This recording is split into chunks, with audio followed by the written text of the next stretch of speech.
From the Homestead Studios in Santa Clarita, California, it's Just the Tip-Sters with Melissa Morgan. Social babble. If you got a tip for Melissa, something weird about a phone number on the back of an old notebook, a sudden one-day change in the mailman's schedule, the difference between Apple Jacks and Apple Cinnamon Cheerios, anything, tell us about it by calling the Tipster hotline at 832-TIPSTER. That's 832-847-7837, or send an email to jttipsters@gmail.com. And now here's your host. She'll track down a lead to the ends of the earth, unless Alec Baldwin shows up, in which case she'll track him until he calls the police. Melissa Morgan. More cowbell.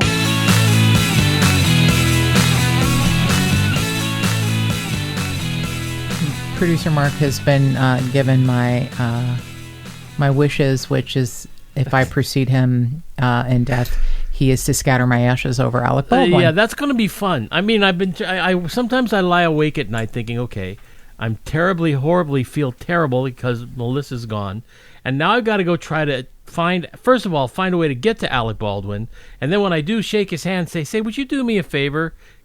Can I just close your eyes? Can I just throw my wife's ashes on you? Yes. I will. Look, I'm going to try. Yes. And you've heard it here first, Tipsters. You hold his feet to the ftipster, no pun intended, if I precede him in death. He is to scatter my ashes over. Tipster Kristen posted a very funny meme that said her last wishes are for her remains to be scattered over Disneyland, and the second part is that she doesn't want to be cremated. Oh, so I thought was funny. Yeah, it's you're on the Dumbo ride and you get one of Kristen's legs hitting you in the face. It's a very funny meme. I applaud Tipster Kristen for sharing it, and she's a Disneylandaholic. So I actually kind of feel that way about Disneyland too, but because I'm not a big fan. You want your remains scattered over Disneyland? Okay. Well, I'm not going to do that. Yeah. So. Okay. Yeah. So social babble, I would like to explain, is a part of the first review I believe that we have gotten from Denmark. So I don't know if it's Art Sandergaard or Sandergaard Art, meaning maybe Sandergaard is the last name and Art is maybe they're an artist. Yeah, or the Sandergaard Art Studio. Yes. Or something. So I don't know how to refer to the person, so I'm going to just call them SA. And they wrote a lovely review that says, stimulating company, 5 stars, my favorite company even after COVID. I got some social babble from the intro, and I learned something new from the rest of the program. Melissa Morgan has a very relaxing and soothing voice that makes the program very relaxing while still keeping it interesting, and producer Mark is an important element to this podcast because he asks questions that keep the program rolling. I love being an element. You are an element. You are argon. I am? You're on the periodic table. I was wondering where I'd fit. Yeah, it's Tom Kenny. He was the voice of SpongeBob. He had a very funny routine about, I feel bad now speaking because Alex Trebek has passed, but about how kind of pompous Alex Trebek was while hosting. Yes. Because he had the answers on a card in front of him. That's right. And these extremely genius people are, it's like, please name, 2 elements on the periodic table. And it's like, no one, argon and xenon. Yeah. That would be argon and xenon. Yeah. I mean, it was just like so hilariously funny. Anyway, so you're an element, and thank you, Tipster SA from Denmark.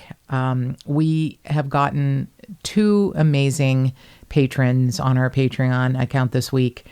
One from my home state of Kentucky, Tipster Angela, who came in at the top tier as a unicorn, and our first patron from the UK, Tipster Lindy. Oh yeah, who has been she is an adorable, wonderful woman who is so engaging on social media, and I'm honored that she is our first patron from the UK.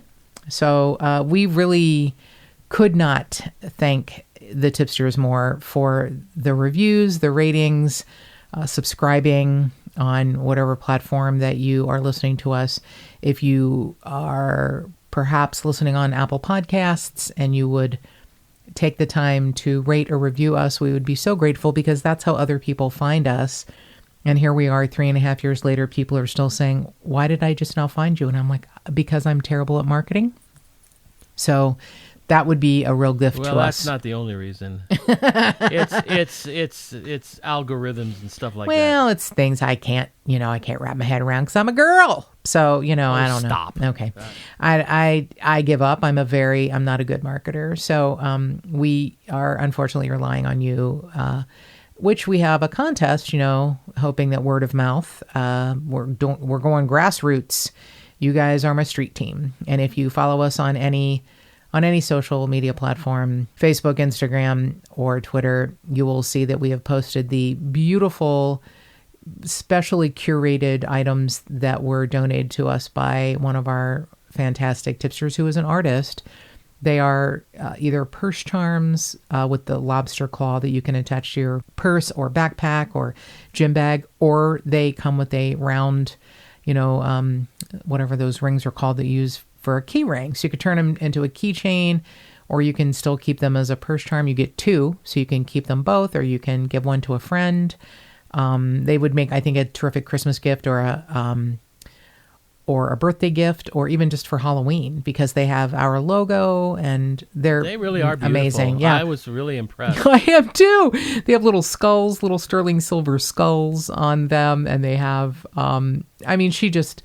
She took our logo and put red sequins for the skeleton's eyes, and then put resin over it so they're not going to come off. It's not like they're going to come off. They are stuck in resin. They're amazing. So if you have a chance to look at any of our social media, you'll see them. And if you are perhaps someone who does not like social media, please feel free to email us at jttipsters@gmail.com and just say, I want to be entered into the contest, because what we're asking is that it's really not hard. It's you tag someone who you think may enjoy the podcast and tag us so that we know that you're our street team, that you're trying to spread the word, and you are entered. And this is not going the way I had hoped, because the people that are busting their butts are already patrons. The patrons are tagging us and tagging friends please listen to this podcast. They are doing an amazing job. I guess it makes sense if you are willing to put your money where your mouth is and you support us financially as well as emotionally and spiritually. I shouldn't be surprised, but it's the people that are the patrons, and you are already entered. Patrons get a double entry, and that idea was given to us by the artist when she donated the purse charms. You also get a $20 Target gift card. I should mention that too. I want to enter. You cannot. And the artist, who is a patron, can't enter either, and she knows that. And believe me, when I saw that there were two, I thought about snatching one for myself. But they are two beautiful purse charms or key rings, and I hope you get a chance to see them and look at them and enter, because we already have about 50 entries, and it's only been up for 2 days, I think. So yeah, I'm sure we're going to get quite a few. You have 3 weeks. You have until the 21st of September at midnight. And then the winner will be announced on the episode of September 28th. And this is not just for, U.S. listeners. If you're listening in India, we've got a big listenership in India. It's crazy. We will ship them to you wherever you are. Yeah, we'll ship anywhere. I couldn't believe India is now number 2 underneath the U.S. I'm stunned and shocked. And for some reason, we are on the Apple podcast charts for true crime in the, United Arab Emirates. We are on the charts and then off the charts and then on the chart. It's like every week we appear and then we disappear and then we appear again. I'm not sure what's going on in the UAE, but thank you for putting us on your charts. Sure. So, yeah, it's a fascinating journey.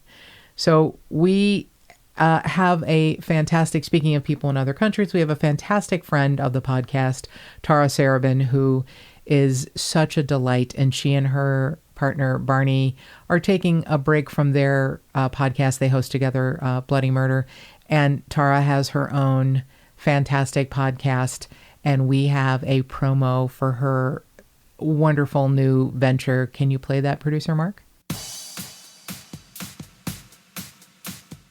Did you hear about the Welsh tourists who got drunk and stole a penguin named Dirk from SeaWorld on the Gold Coast? Or the Canadian guy who tried to beat a breathalyzer test by eating his own underpants?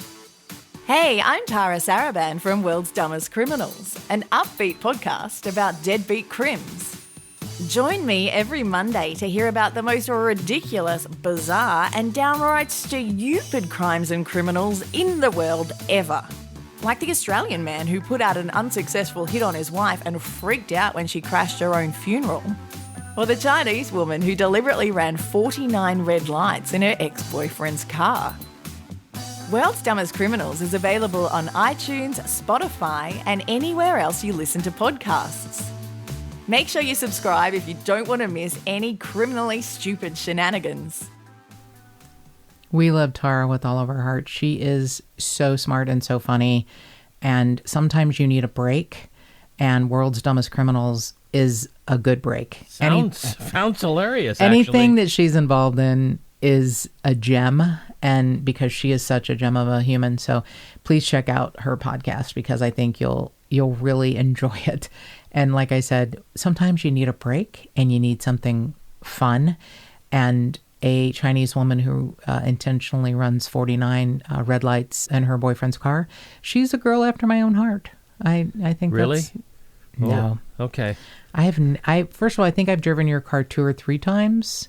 Yeah. In the 6 years you've owned it, and I have never done anything illegal. You've actually, because you like sports cars. I do, and I'm afraid. And it's got a great pickup. Yeah. I thought, you'd be like racing people on the 405 or something. No, I have been very careful with your car, I think, because I'm afraid of what's going to happen. So we are doing a little bit of a left turn in this episode. I will be honest. It's the holiday weekend, and I had planned this as an intro and then was going into the Lainey Gwinner case. Now, we're going to do that in 2 weeks because we're also going to have an interview with a fantastic high school teacher who is teaching a forensics class.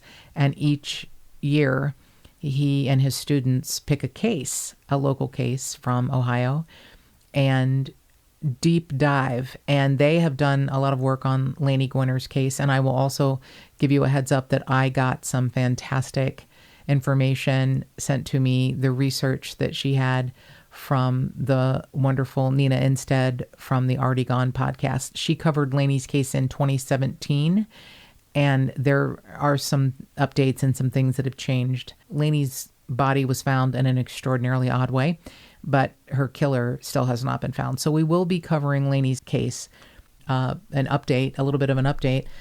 Tipster David, who, was one of the people who's like, look, I want to help with this case and I'd like you to cover it. And here's the sheriff's name and number. And he basically gave me everything. And that was Terry Mater.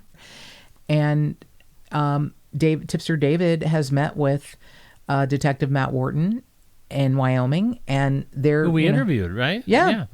And Tipster David will be, working with the official search and rescue organization in Wyoming, and they're doing more searches for Terry. Really? That's amazing. And Tipster David said I inspired him. I did not. Tipster David had that in him. I'm a loudmouth bitch with a microphone. That's all I've got going for me. Who inspires people? Well, I'm gonna, fine. I'll take that, except that it was there to begin with, Yeah, but sometimes people need a kick in the butt, I don't think Tipster David needed a kick. Or just a little glimpse into, what it's like to go and help people. And I think you do that. And I think and there's a lot of other people who do that. I mean, I think a lot of the true crime podcasts that are out there absolutely help people do that. But it's, it is inspiring to hear, how you have looked into these cases. And that is great news about Tipster David. I had no idea. Yeah, he had a meeting with Detective Matt Wharton, and they are organizing another search for Terry. So occasionally tipsters will email me and say, how can I get involved? And I can tell you that Tipster John and Tipster Brandy in Ohio have done work on a missing female's case in Indiana. They've been boots on the ground. Tipster John asked, what could he do? And I gave him the little bit of information that that I have from what I did. Every part of the country is different. Everyone has different search and rescue organizations. Some of them want help. Hopefully, most of them want help. They can teach classes or even just small workshops. Basically, what I told John was to bring a stick or a pole, something to push weeds or shrubs away, and maybe scare off a snake if you run into one. Wear the proper, clothing and shoes so you don't get your skin torn up. And, I've mentioned this before. I've learned so much from Tipster Carrie and from other people who are more veteran as far as, search and rescue. I showed up the first time to look in the canyons here in Southern California for Will Sarazan in, spring of 2017 wearing Ugg boots. So probably, yeah, it's fine. So it's okay if there's a learning curve, I think is the yes message. I did have a piece of PVC pipe, which was very helpful because, again, it's, we live in the low desert and it's some rough terrain. Here's a few other things I've noticed over the few times I've done this. Because maybe if the pandemic has done anything, it's, given us a fear of everything. Maybe bring some rubber gloves or vinyl gloves in your car. It doesn't have to be, surgical gloves. It can be rubber gloves you use to clean your kitchen, just in case you find something so that you don't contaminate it. Bring some paper bags as well as plastic bags. If you Ziploc bags, a paper bag is a good way to preserve specific evidence and not, get moisture in it or damage something. You can make a decision what you think it needs. If you have a Ziploc bag, that's great too. You don't have to get specific evidence bags. You can go to the Dollar Tree and get, Ziploc bags or paper lunch bags. A paper bag is especially good for any sort of biological material. Because it breathes, right? Yep. You don't seal in stuff you don't want to seal in. Yep. Yeah. Most people have a cell phone, so you can take pictures. I'm not really good at figuring out how to drop a pin as far as a map where something is, but you can learn that, something like that. I can take the hell out of a picture, but I'm not, very good at the techie stuff. So, there are things you can do, and people who are much smarter than me about this, but I'm not outdoorsy. I don't like the out of doors, but I wanted to do something to help. And for 3 months, we kind of picked up, where the original searchers had left off. And there's always something you can do. Volunteering, if you're not outdoorsy, you can. Let's say you're, one of those amazing techie types, you can go online, you can find out information, you can post information, you can share information. If you are maybe not someone who wants to be in a natural environment, but don't mind being in the city, you can hand out flyers at stoplights. You can man, telephones at search centers. You can hand out water to people who are, beating the bushes. There's so much you can do with your ability, whatever your level and ability is. But what I want to talk to you about is something that has happened personally to myself and to producer Mark. And it's 3 men's cases with 3 different outcomes. It's cases involving Dane Elkins, John Stivers, and Ron Brown. And it's 3 grown adult men who went missing, and 1 is still missing, and 3 different outcomes and things I have learned over the last few weeks myself. So we're going to go in order. Now, the first case we're going to talk about is Dane Elkins, who is still missing. And here's a problem. If you are a child, they usually kick out all the jams to try and find you. If you are I have said it before, it's, the beautiful white woman syndrome. If you're a beautiful white woman, they drop everything to try and find you. If you are a grown adult man, go fuck yourself. And there are reasons. Everyone who is an adult, it's not illegal to go missing. You can walk away from your life. You can have a physical or mental health issue and decide you just want to go away. You know, it's not illegal to disappear. It's not. And, you know, a lot of times when you're a grown adult male, they're like, yeah, whatever. He started over. He didn't like his life. He didn't like his wife. He didn't like his car, whatever. It's heartbreaking, but it happens. And one of the organizations I'm going to mention just really captured my heart with what they said, which that will be the last case we're going to talk about. But Dane Elkins' case, a tipster who has known producer Mark for decades, messaged me in December and said, he's local. Is there something you can do to help? Dane Elkins is a 22-year-old man. He is accomplished. He's an athlete. He's intelligent. And I also believe he has some sort of a mental health issue, and he was off his meds. And he's striking looking. He's beautiful. He's from the west side of Los Angeles. He had gone to college in Santa Cruz. So he had ties to that area, ties to Los Angeles. And he had a break. He had a mental break at the end of December, just a few days before Christmas, like the 21st of December. And he had made some Snapchat videos and sent them, and his family became concerned. He became extremely paranoid. He felt he was being followed by the government. He had a moment of clarity when he, and I don't know how this happened. He had a very brand new, beautiful car, and he ended up off of the side of the freeway on the 5 freeway, about 15 miles north of us in the Castaic area. And he had called 911 and said that he had broken down and that he, you know, he needed help. And he left his computer, his phone, his wallet, everything in his beautiful new car with 4 flat tires. I don't know how one gets 4 flat tires all at once. I don't know that he did it. I don't know if there was road conditions that would have caused it. I have a hard time understanding any of it. But because it wasn't that far from where we lived, I got in my car when producer Mark was at work one day and drove up there by myself because I'm an idiot. So she told me after she did it. I did. I didn't tell him before. I went by myself, which was stupid. Just about soiled myself. He was not happy with me. It wasn't at night though. It was in the middle of the day, but it was, you know, it's a very canyonous, not very safe area, and I'm by yourself. Yeah. Here is tip number 1, my beloveds. If you're going to do something like this, don't be me. Take a friend. At least take a friend.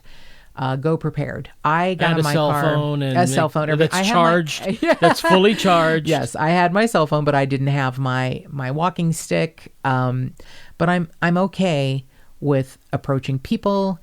And after I looked around the area where Dane's car was left, I was like, he's not here. He isn't. I approached some shop owners, and they were happy to put his flyers up. I was shocked at the number of people who had not heard about his case. And I will also tell you, I was shocked at the number of homeless people who look like Dane. He is a striking individual, but I think when someone is on, he's like 6'2", and he's very lean. Like I said, he was an athlete, and dark, almost black hair, really, and piercing green eyes. I think that would be the thing that one would remember. You know, sometimes he had a beard, sometimes he was clean shaven, you know, and there are pictures of him all over because his mother is unstoppable. And, you know, tipster Cindy, who asked that I look into it, you know, producer Mark went with me a few times. He has been spotted everywhere, including our area, the desert, the beach. There is now, the best clue they have is that he is somewhere in the, you know, central area of like Modesto. In the San Joaquin Valley. They believe that he is on his way to Oregon because of some people who, and this is one of those things that gives me such hope, is that so many people have are pretty convinced they've seen him. Some of them have turned out to not be him. Again, like I said, producer Mark went with me. We handed out flyers to people who worked at grocery stores where he was supposed to have been seen. It was during the winter when it was raining, and we bought a bunch of ponchos at the Dollar Tree to hand out to homeless people and say, hey, it's raining, protect yourself. Here's a rain poncho. Have you seen this guy? You did that. Well, you did that. You went with me. I went with you, and I didn't know what you were doing. She'd get out of the car, and I thought she was going into a store to talk to which she was, but then she'd be talking to some homeless guy and handing out ponchos. I'm like, what the? Well, okay. Anyway. It's anyway. Yes, I do have to say, I'm not afraid to approach people to talk to them. It may not go you're well. You're not an inspiration at all. Oh, stop it. That's no, unbelievable. I'm just, I have no filter, and I don't mind talking to people. I don't like hiking in the brush, but I don't mind talking to people. Have you seen this person? And I was, again, shocked at the people who were so kind. The people at, grocery stores who were like, I saw a guy that looked like that. I'm going to keep this. I'm going to keep this flyer. And I'm like, thank you. Please put this in your window. And there are, I'll explain what happened just recently when producer Mark and I tried to get some flyers hung up. So anyway, Dane Elkins is a 22-year-old man who can go missing on his own. And he did. He walked away because of mental health issues. And, his family misses him and loves him and wants him back. And the one thing, his mother is unstoppable. The one thing his mother has done that I was upset by is that she is all over social media, which is great. And she is getting a lot of people to share Dane's story. She has been interviewed on many news outlets, and she is unstoppable, like I said. But she was asked by someone on social media, hey, there's a podcast called The Vanished. Have you thought about that? And, The Vanished, they specifically cover missing persons cases. Our friend Marissa does a fantastic job, and she has it down to a well-oiled machine. So when someone said, would you consider asking The Vanished to cover Dane's case, Mrs. Elkins said, I'm only speaking to news outlets. Now, producer Mark, when I told him this, said, that's ridiculous. Podcasts have, searchable, if you're like Dane Elkins, it's going to pop up a podcast or something that's long form. It's very rarely is it the first thing. It's probably going to say like Reddit or Web Sleuths before it says CBS 2. Right. It's a very short news clip. They don't have time to do a half hour, 45 minutes, an hour long podcast or story on Dane being missing. Right. And they don't capture the interest of people long term. I think you're right. I mean, if you're just, going to bed at night and you see a 2-minute clip on Channel 5 or something. Which you may or may not see. Right. I mean, you might be falling asleep. You might be with the missus, but you may not be paying attention. And the thing about podcasts is that they go into detail, and if they're done well, like Marissa does,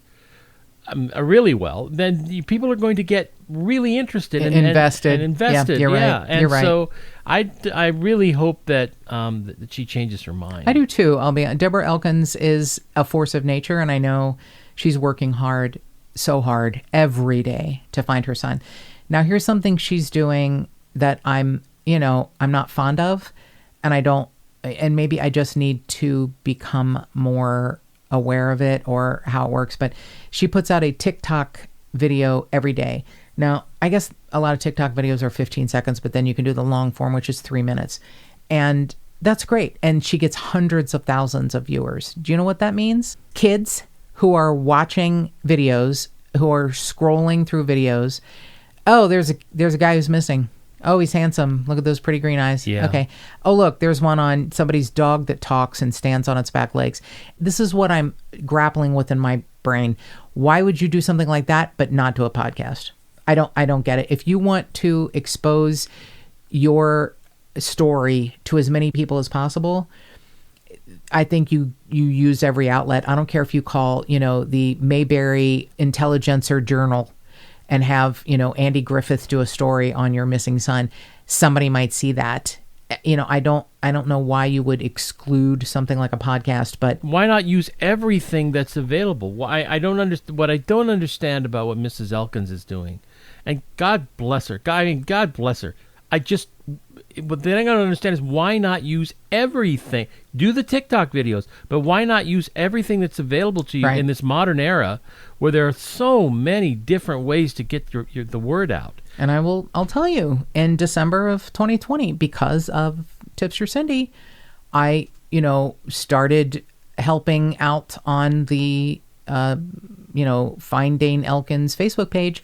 And I did things like, hand out rain ponchos and talk to business owners and hand out flyers. And after a while, when it was, he was supposed to have been in our area, I private messaged Deborah Elkins and said, I host a podcast. When you ever decide you need to use this outlet, let me know. And she said, thank you, I will.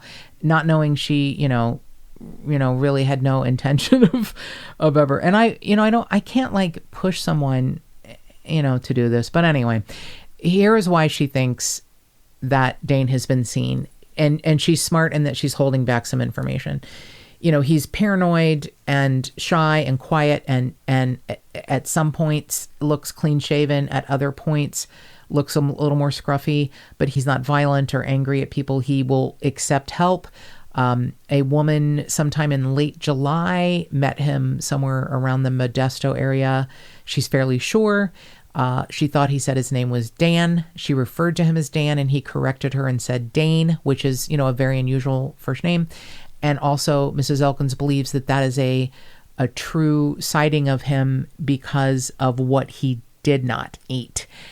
She bought him a sandwich, and maybe there was something on it, like maybe he doesn't like onions or tomato or lettuce or something. So he picked off something that he does not eat. So Mrs. Elkins is pretty sure that was a sighting. Now, what she's asking is important and odd. She's asking for a picture. It makes sense that she wants someone to take a picture of the person to make sure that it's truly him. And there have been no pictures of him yet. We're 8 months into him being missing. He has, in her words, moved up the coast at a turtle's pace. And, no one is quite sure if it's him. Do we know why we think he's headed toward Oregon? No. She might have that information. Okay. At first, she thought he was on his way back down to Los Angeles from Santa Cruz. He had gone to visit some of his college friends, and they had, gone out to eat and had time, and he'd posted, videos and on Snapchat and pictures, and then something happened on his way back home. Whether he is off his meds or doesn't even have meds and needs meds, I don't know, but he had a break and, posted a Snapchat video where he was, quite sure the government was following him and that he needed to get rid of his phone and his car, and he didn't want to be tracked. And that's what happened. And he has succeeded. But, his mother is going about it the right way. Like, I just want to know he's safe. I want him to know we love him and we're here, but I just need proof that he's safe. And so many people have said they have seen him, and it turns out to have not been him. Producer Mark and I thought we saw someone like him, but he was shorter, older, and a little more round. And you probably don't gain weight while on the street.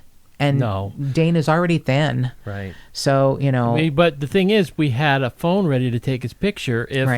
But once we got closer, we realized it was someone who was older. And, the one thing, if you're anywhere in the Modesto area heading north, if you see a tall, thin, he's very, very handsome young man with piercing green eyes and a rolling suitcase, a blue rolling suitcase with a handle. If you see that, take a picture. Yes, that's the key. Apparently, a woman named Aubrey gave him a ride up to the Central Valley, and he has been there for a while, according to the reports that Mrs. Elkins is getting, and she thinks that he is on his way north to Oregon.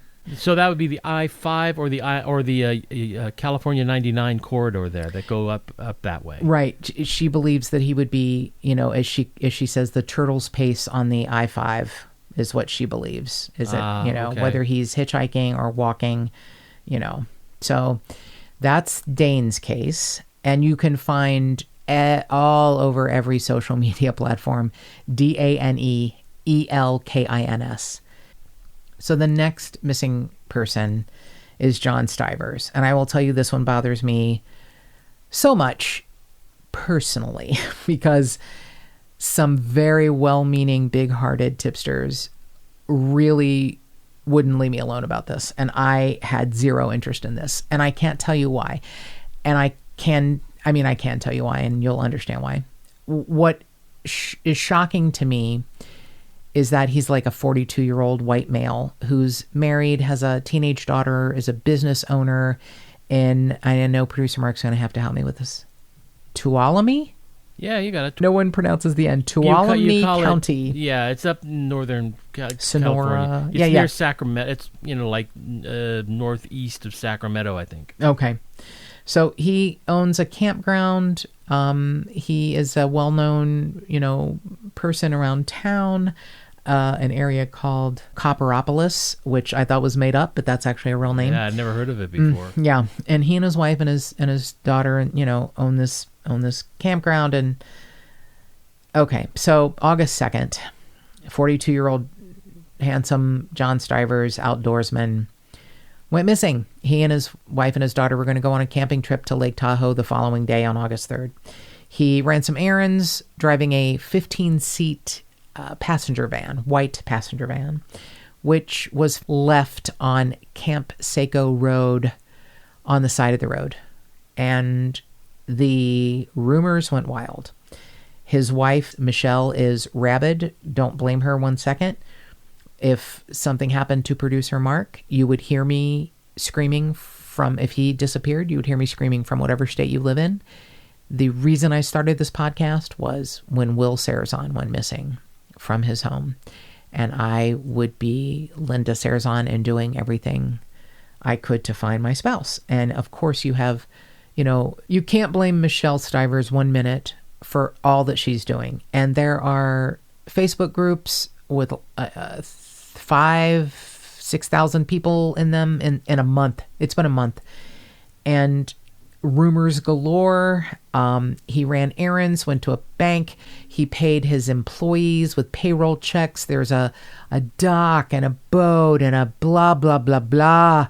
And people just screaming at the top of their lungs. And it literally was nothing I wanted to get involved in. I don't know why. I can't explain it. You have to see and feel the cases that interest you in your own self. People ask me, well, how did you know Will Sarazan? I don't. I don't. But something in his case got me. The same way, Tipster David, did he know Terry Mater? No. But he is busting his butt searching for someone who's missing. I mean, it's you have to find that in yourself. And why John Stivers has inspired this, I don't know. But I guess I can say I'm grateful that people with big hearts and big brains are trying hard to find him. And it just kept getting more bizarre and more weird. And the rumors were rampant. He's having an affair with one woman. He's having an affair with 3 women. They're having money problems. Blah, blah, blah, blah, blah. So much bullshit. I just couldn't take it. So I, tried to kind of distance myself. And then a day or so ago, the Tuolumne County Sheriff's Office put out a press release, and Michelle Stivers got ahead of it and did the right thing and said they're going to put out a press release. They believe John walked away. Where have we heard that before? Well, I think this time it's true. Do you really? I do. There's no evidence that there was any scuffle or that he was taken from his van. I have no idea about any of the more sordid, personal things. It's none of my business. It's none of anyone's business. But I can tell you what I saw on social media. People going apeshit. We've spent a month looking for him and, they owe us. No, you know what? No one owes you anything. It's not illegal to go missing as an adult. I don't care if it's because you're tired of your wife, you're tired of your life, you're mentally ill, you're physically ill, you want to kill yourself, it's not illegal for you to walk away, and nobody owes you a fucking thing. If you want to work on a case, if you want to help, do so. Who knows? You might really help. You might find something no one else has found. But if it turns out that someone who's missing walked away on their own, tough shit. They don't owe you anything. Thank you for your time. Goodbye. Are they saying that if they think he walked away, that the guy himself owes these people something? Everyone's angry at his wife. Oh, at his wife. They're saying, I guess there was a GoFundMe started, for things like printing off flyers, not for buying diamonds. Why? Yeah, I don't get that. And don't donate then. Yeah, I mean, it just seems like, remember, you're doing this. It's the same concept for charity. If you're giving to charity so people can praise you, or go. Yeah. You're not doing it the right way. You're right. You're doing it for your own soul. You're doing it for them and for you, but you don't have to tell anyone about it. No, it's not real. It's not real charity. That's not real charity. So the Tuolumne County Sheriff's Office said, we believe he left of his own free will. We're basing this on security footage and cell phone records, and that's all we're going to say. And that's enough. They don't have to say anything else. I can tell you the admins who are running the, I don't know what it's called, Find John Stivers Facebook page. They're vetting people carefully. There's another one called What Happened to John Stivers that's terrible. Some people that got kicked out of the original group are saying, they did this on purpose. They don't have any money. They're probably doing it in cahoots, or she's trying to get, insurance money. They're awful people who are, it's all supposition. And the thing is, it's all of us are supposing. All of us are making guesses. We don't even know. Maybe something terrible happened to John. I'm not inclined to think that, but it could happen, and then people are going to feel real shitty if something bad happened to him, and they're screaming at his wife and family, give us back our money. They even said, if you've donated, we'll give you your money back. I don't know, do you want their blood? No, this it's people who so depressing, who are standing on their soapbox saying, we volunteered, we spent time and energy. Well, fuck off. Do it or don't. Well, and what I would say is, yes, I'd say fuck off too. But I'd also say, you say it nicer. Okay, all right, well, thank you for all the work you did, because when you did the work, we didn't know where he was. That's we didn't right. know anything. And the thing is, we still don't know. And we still don't know, and you can still keep doing work on it if you want to. And if you gave money because the people needed help, his wife needed help trying to find him. Well, how we supposed to go back in time now, because now we find out he left of his own volition? What on earth this is ridiculous. It's heartbreaking. I will tell you, it's heartbreaking. And who knows where John Stivers is, if he had a mental health break, if he's wanted to leave his life, it's up to him. And I feel terrible for his wife and daughter who don't have any answers. I believe they have been updated by the sheriff's office, which is why Michelle Stivers got out in front of it and said, this is what happened.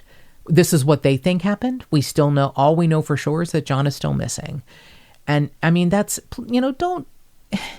here I am saying, here's how you help. And then don't do that. So, No, you help. You help. And if you help from your heart. Right. And that's it. If you expect anything else, then you're not doing it. Then you're not really doing it. Okay, so here's the final missing person story, and this is personal to producer Mark and I. And it's a double-edged sword, because we know what happened here, but we didn't for a while. And how do you know? The thing is, you don't. That's why if something speaks to you, you volunteer and you help in the way you can. And if That's it doesn't, right. Then don't. Yes. It just feeds right into what we were just saying. Yeah, so I got a couple of messages, last week where people are saying, this guy is local. I haven't heard anything. Have you heard anything? And his name is Ron Brown. He is a 62-year-old man who lives in the San Gabriel Valley. He has ties to the area. He has had a wonderful job for a long time at a high-end restaurant. He is a part-time golf instructor and very well loved. And a very odd thing happened. On a Monday, he left his car running in the parking lot of a Jack in the Box is it Pasadena? Yeah, it's Pasadena, California. Yeah. On a pretty well-traveled main drag. And he was seen on security footage carrying a bag, which they traced to the Jack in the Box, where he had purchased 10 tacos, carrying a bag on foot down, what is the name of the street? Rosemead Boulevard. Rosemead, yeah, pretty big main drag. And I mean, I'm going to take a left turn here and say, Mr. Brown was in really good shape. He's very healthy for 62. And there's no way anyone eats 10 tacos made out of cat food. No, right. Well, Jack in the Box, if you have any... I'm going to defend... All right, now we're really taking a left turn because producer Mark needs to defend the Jack in the Box the Jack taco. in the Box, tacos, you get 2 for $1, I think. Well, they used to be, but they're a little bit more, like $1.29 now. Ooh, $1.29 for 2. And they're made out of cat food. So anyway... so delicious. No, they're not. So he did not appear to be the kind of guy that would have 10 cat food tacos in his diet. It looked like it was surmised that he was taking a bag of food to maybe local homeless people. So now producer Mark had lived not far years ago. And he's like, I don't think there's a place for homeless people to hang out. So I'm like, well, here's what we're going to do. We're going to get some flyers and we're going to drive out there. And I was just going. I'm like, I'm going. That's it. She was, I think, okay, sure. I'll go with you. Let's go. Well, that's what happened. It was on the weekend and producer Mark went with me. And I was grateful because I would have been happy to go by myself with a stack of flyers but to hand out, and producer Mark went with me, and I was grateful that I was not by myself. Not that anything bad happened. It was daylight. It was also about 104 degrees. And we know I don't like the out of doors and I really don't like the heat. But what I found after the little bit of information is that almost 3 weeks in, there had not been one newspaper article about Ron Brown. There had not been one television interview on the news about Ron Brown. There had been a few rumors, a few people talking about it on, Reddit, on Web Sleuths. Yep. No real publicity Nope. at all. It took sometimes 2 weeks before friends of his found out he was even missing. He's just a 62-year-old dude who living his life. And I still don't know exactly what happened, but maybe I don't know why you would leave your car running, which is what made, I think, everyone think, his car was found much later and the parking lot's still running and he was gone. I don't know where he went, what happened to him. I don't know if his car was towed, but I can tell you who might know: the Sierra Madre PD, who, by the way, kudos to them because they called me back immediately. And we need to point out that he lived in this town of I'm Sierra going to Madre. explain. I'm going to explain. So I don't know how it is in every state. And if this is something you want to do, which is volunteer, find out how it goes. I can tell you in the state of California, a report is made when you go missing in the city that you live. Matthew Weaver went missing from Malibu. Where he was living at the time was somewhere in the valley. Was it Chatsworth? So I think wherever he went missing from, that's where the missing persons report is generated, which kind of sucks if you're from a small town and you go missing in a big city and your small town is like throwing up their hands because they don't know how to help you. The Sierra Madre PD is a small area, a small agency. It really is. The whole town's like Mayberry. It's tiny. Totally Mayberry. I believe there are 20 people who work in the entire, city office. 20. And, like 2 detectives or something. So I was given some help and pointed toward, the city clerk who I would speak to. And this was on a Sunday and I knew no one was going to be there. I had emailed, I'd filled out a public records request on anything they had on Ron Brown. And I'll be damned if they didn't call me back on Monday morning. So even if I bitch and complain about small police agencies, please know sometimes they are on top of it and they are wonderful people. And really I'm tipping my hat to the Sierra Madre PD. They They called me, they emailed me, but I'll explain what happened by then. So I know I'm going on a bunch of different tangents. This Ron Brown's disappearance and eventual, coming back home is, an odd occurrence. And what happens when something like this happens is you don't get to find out. It's not your business. You don't know why he was missing for 2 weeks and 6 days. We don't know. I don't know where he was. I don't know what happened. I just know he's back. He's home. But what I did find was a gift, and it's amazing. It is called the AWARE Foundation. AWARE stands for Always Watch and Recognize Your Environment.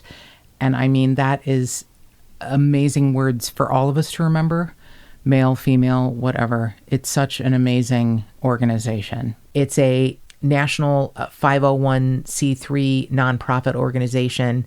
They're located in Virginia. They are volunteers. They work tirelessly for, the people that are missing, that are endangered, that are murdered. They are a spectacular group of people. And I didn't know that because they have a face of like 100,000 people on their Facebook group. They have a face of an amazing organization, and yet they keep their identities in the background because what they focus on are the people that need help. So what happened was I saw 2 flyers online and was trying to pick between which one to print out. And the one from NamUs did not grab me. And NamUs is a, huge organization, and this is no shade to them. God bless them for what they do. But the AWARE Foundation did a much better flyer for Ron Brown. It was much more explanatory, much better information, much better pictures. Everything about what they did was amazeballs.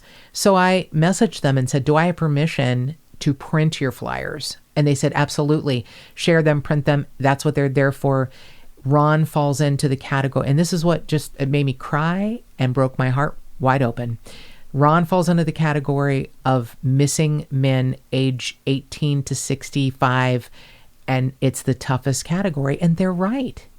They're right. And when I say they, it turns out I was speaking to volunteer Stephanie, who turns out to be, just as magical and wonderful as you would hope, a volunteer for an organization like the AWARE Foundation. And they got my money. I donated to them, not a huge amount, but what I could, because I wanted to pay them for their flyers. I get it. I'm using my printer and my printer ink, but they developed a flyer that is, it was so eye-catching, from the colors to the pictures. They are, the founder, Kenny, he lives in Virginia. Stephanie lives in a neighboring state. They have another volunteer in Pennsylvania. They're all the volunteers have full-time jobs. They have families, but they man the social media pages. They check emails. They create the flyers. They're this very small but mighty team. And if you have any place you have extra money you want it to go, consider the AWARE Foundation. Like I said, they're a nonprofit, and they are spectacular. They're really there to help spread the word about if you have a missing loved one. If, God forbid, you have a missing loved one, I'm going to give you the information to the AWARE Foundation if you need them, but I'm also going to give you their email address if you want to consider, donating to them. And I will tell you that the patrons who donate to us on Patreon, part of that donation that you give us went to the AWARE Foundation, because I'm so impressed with their work. I wanted to pay them back. They're no shade to NamUs, but their flyers were so much better. And producer Mark can tell you, we go to the Jack in the Box where Ron was reported missing, and I don't know if it's, the pandemic has made it difficult to hire a staff. Yes. But the Jack in the Box is always open 24 hours, and I guess their drive-through is open. Yeah. But the dining room was closed. The doors were locked. So we went through the drive-through, and there was a Namus poster on a wall where you would order, on a pole where you would order. It's right next to the drive-through order menu. Exactly. And I was like, oh. And someone had like taken a marker and written different information. It was just badly done. So I was like, oh, I wonder if they could let me hang. And I didn't want to cover up the Namus one, but what I did was I put it underneath. So we go through the drive-through, and I get, this very sweet young man. He was like, can I take your order? I'm like, I don't really have an order. Looks like he's about 16 or 17 Yeah, he was such old. a sweet kid. And I was like, can I talk to your manager? And he goes, oh, she's not here on the weekends. And I'm like, oh my God. The manager doesn't work on the weekend. They've got I think 2 kids working the entire store unmanaged, but God bless them, And they're open like 7 a.m. to 1 p.m. and then they close the dining room, and then the only thing they had open was the drive-thru. So he was such a sweet kid, and he goes, yeah, you can go back around and tape it up, and we hope that man is found. And so I taped it right underneath the Namus one. Yeah, and you could see the difference in the posters. Oh, Lord. There's, the one from the Aware Foundation is just so much more colorful, eye-catching, and has a lot of information on it, too. Readable. It's a art designing a flyer that gets your attention, and you can remember the information, where to go, and if you know something. So producer Mark and I, did a little walking and searching, and it was like, where on earth would he have been going? We drove a little bit and saw an indoor golf place, and I thought, you know what? He's a part-time golf instructor. Maybe they would, let us hang up a flyer. I, slipped one under the door because it was Sunday and they were closed, and I thought, look, he's a part-time golf instructor. Maybe they would, have, pity and hang up his flyer. He's well known in the area. He's lived there. He's been there. He's, it's a small community, and he's part of it. We went to a grocery store. I'll just tell you, it's Sprouts, and they were kind, but they were like, look, we have to talk to the manager because I don't know what the store policy is. So producer Mark, they took it. They did. And they said, God bless, we hope he's found. Producer Mark and I drive home a little defeated, like, okay, we handed out some flyers, we, talked to some people. It's a little daunting. And by the time we pull in the driveway, I had gotten a message 4 minutes earlier from Stephanie at the Aware Foundation, and she said, Ron Brown has been located safe. So one day, less than 3 weeks, Ron Brown came back to his life, and his friends and family and those who loved him, are so grateful. I had a friend who had recently moved out of state who kept messaging me saying, you're an angel. And I'm like, I am not an angel. I printed out some flyers and drove to the San Gabriel Valley and walked around a little bit and tried to get people to fucking care. That's really not an angel. It was nothing.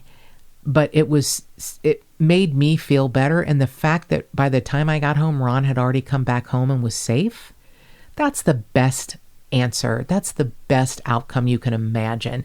I don't care why he was gone, with a bag of 10 tacos for 2.5, almost 3 weeks. I don't care. It's none of my business. He's back now. And I hope he knows people love him in the present, and want him to be happy. Whatever happened, I hope he gets whatever help he needs. Who knows what it was? It's none of my business. I'm just happy Ron is back home. So with that being said, I just want to give you the information to the Aware Foundation. And you can always contact Namus or Nick Mick, if it's a child, anything you want. But I'm telling you what, when you go to the Aware Foundation's website, you will see they are there to help. If, God forbid, you have a friend or family member that goes missing, these people will help you. They will be a liaison to law enforcement. They will, help you spread the word via social media, regular media, law enforcement.